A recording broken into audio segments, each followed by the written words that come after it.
छतरपुर के बाजना इलाके में जो बाजना वन रेंज है उस इलाके में ये भीमकुंड है। और भीमकुंड के बारे में कहा जाता है कि महाभारत काल में जब वनवास के दौरान भीम पांडव सारे लोग एक साथ थे तो इस इलाके में उनको किसी को प्यास लगी तो भीम ने शायद गदा मारा और गदे से ये पानी निकल आया। इसकी गहराई को आज तक डिस्कवरी ऑफ इंडिया से लेकर के तमाम देश भर के मीडिया चैनल कवर कर चुके हैं, लेकिन इसकी गहराई को नाप नहीं सके। भीमकुंड का क्या रहस्य है, इसकी क्या इसकी कहानी है, उसको हम इस वीडियो के माध्यम से समझने का प्रयास करेंगे। लेकिन इस रहस्यमयी कुंड की गहराई और इसका जो पानी का कलर है वो अपने आप में अलहदा है।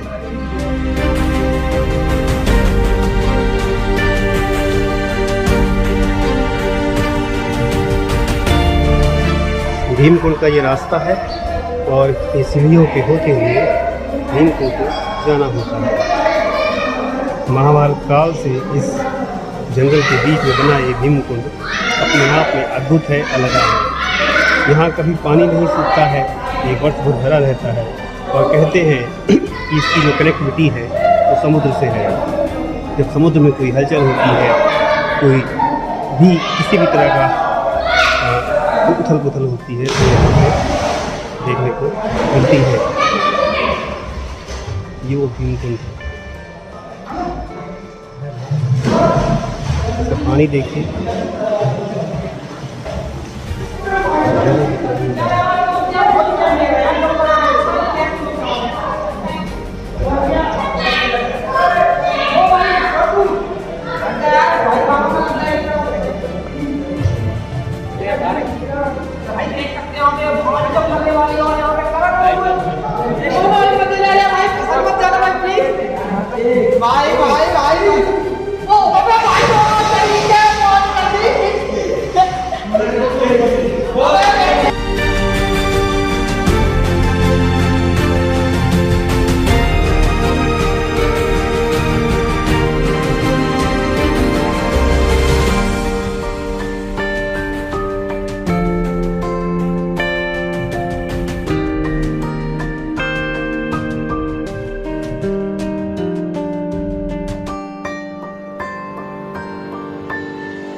ये अज्ञातवास का है। अज्ञातवास में जब पांडव लोग वनवास में आए थे तो उन्होंने प्यास लगी थी द्रौपदी को, तो द्रौपदी ने भीम से कहा कि हमको प्यास लगी।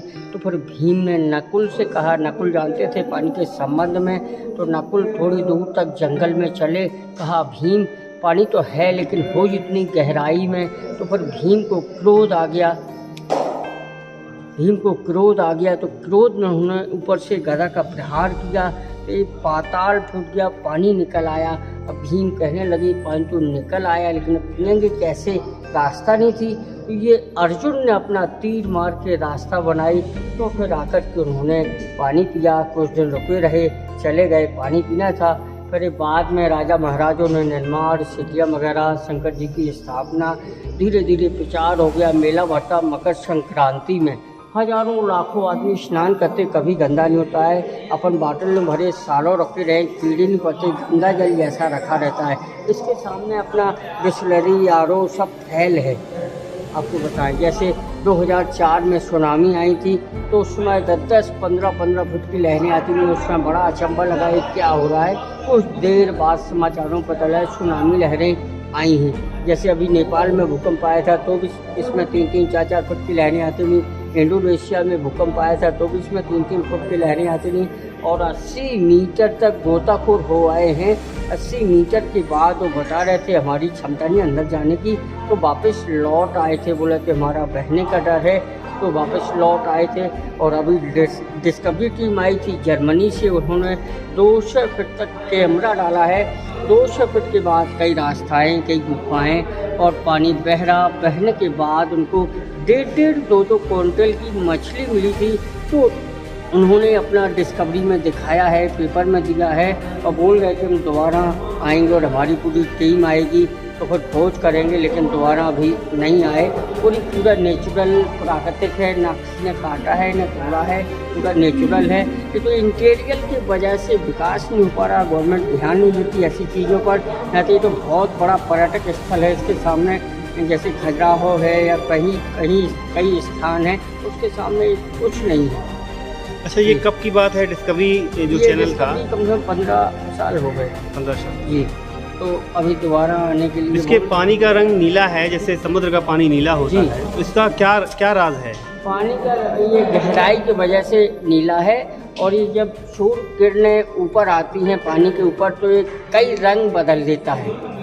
आपको बताएं, कई रंग समझ में आएंगे, सफ़ेद भी आएगा, हरा भी आएगा, नीला भी आएगा, तो कई रंग बदल देता है। इसकी जो कनेक्टिविटी है वो किससे, समुद्र से है या किसी स्रोत से है? ये गंगा और समुद्रों से मिला हुआ है सीधा। कहीं भी भूकंप आता है, सुनामी आती है, तो 10 मिनट पहले संकेत दे देता है। 10 मिनट पहले पता चल जाता है कि कहीं आपदा कुछ होने वाला है। पुजारी जी, आप यहाँ कितने साल से हैं? हमारी ये वैसे चौथी पीढ़ी चल रही है, हमारे खानदानी पूजा अच्छा, चली आ रही है। वंशानुक्रम जी, हमारे पिताजी बाबा रहे, बाबा के बाद पिताजी रहे, अभी मैं पिताजी के नाम है लेकिन मैं रह रहा हूँ। आपका शुभ नाम क्या है? रमेश प्रसाद पांडे। तो ये पुजारी जी थे भीमकुंड के, जिन्होंने बताया इसके बारे में। और अगर मध्य प्रदेश सरकार चाहे तो इसको पर्यटन हब के रूप में बदल सकती है, बिल्कुल। चाहे तो इसको खजुराहो बुंदेलखंड के तमाम जो हेरिटेज हैं उनकी शक्ल में बदल सकती है। लेकिन विडम्बना ये है कि बक्सवाहा के जंगलों को उजाड़ने का खाका तैयार करने वाली सरकार इस जंगल में इस ऐतिहासिक कुंड को बचाने की जद्दोजहद तो नहीं करती है, उसके उलट जंगलों के विनाश, आदिवासियों के विस्थापन और उसके एजेंडे को कारगर करने में लगी हुई है।